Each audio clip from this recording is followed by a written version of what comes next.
तहसील थाना क्षेत्र अंतर्गत रामझूला के नीचे एक व्यक्ति का शव मिलने से क्षेत्र में सनसनी फैल गई। स्थानीय लोगों ने जब पुल के नीचे एक व्यक्ति को मृत अवस्था में देखा तो तुरंत इसकी सूचना पुलिस को दी। जानकारी मिलते ही तहसील थाना पुलिस की टीम मौके पर पहुंची और घटनास्थल का निरीक्षण किया।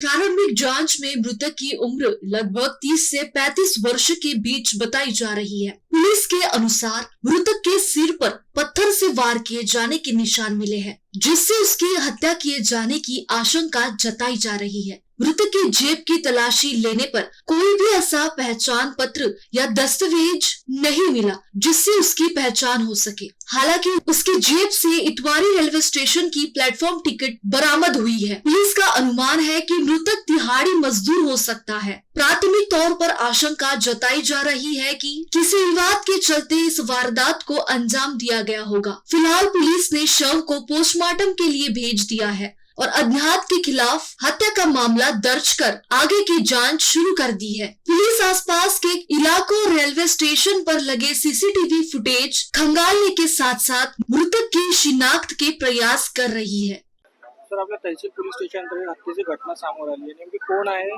कुठे घटना घडली आहे आणि काय माहिती समोर आली? नियंत्रण कक्षामार्फत बीट मार्शल असा कॉल आला होता की रामझुला परिसर ब्रिजच्या खाली एका गॅरेज जवळ एक माणूस मृत अवस्थेत पडून आहे अशी माहिती मिळाली होती। अशा माहितीवरून आम्ही तात्काळ घटनास्थळी पोहोचलो।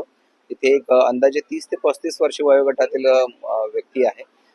त्या सिमेंटचे ब्लॉक्स ठेवलेले आहेत आणि त्या ब्लॉक्सची इंजुरी त्याच्या डोक्याला दिसत आहे आणि तो मृत अवस्थेत आम्हाला मिळून आला। त्याची झडती घेतली परंतु त्याची ओळख पटेल असं कोणतेही आम्हाला त्याच्याकडे वस्तू मिळून आली नाही किंवा आधार कार्ड किंवा आय कार्ड असं काहीही मिळून आलेलं नाही। आम्ही त्याची ओळख पटवीत आहोत। पोलीस स्टेशन तहसील येथे कलम 103 भारतीय न्याय संहितेनुसार गुन्हा दाखल करण्याची प्रोसिजर सुरू आहे।